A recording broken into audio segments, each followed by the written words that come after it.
was born into a Muslim family. Mother was a deeply religious woman, and father was quite open-minded. I studied at the traditional Quranic school known as the Kutab, and there I successfully committed to memory many important sections of the Holy Quran. But ever since I was a child, I've had different questions. I am not saying that Islam is inherently bad. Rather, I am saying that there are questions for which I have no answers.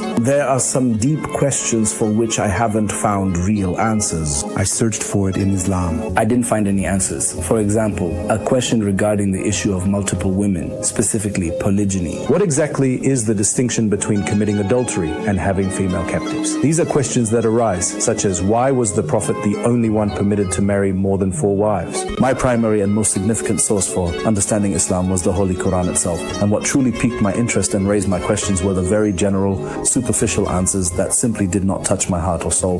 They failed to convince me, even when presented as being from the Quran. I turned away from religion and rejected it. I entered a long phase of atheism, believing that all religions were pretty much alike. My perception of Christianity in particular was very negative. I had a very bad image. I used to imagine that Christ permits everything: adultery, alcohol, lying, everything. The Lord's work in my life truly began back in '82 while I was studying in a small town. A Bible in the French language arrived as our family's post office box address. My name was on it.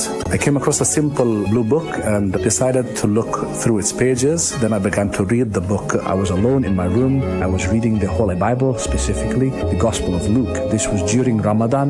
My brother was very angry.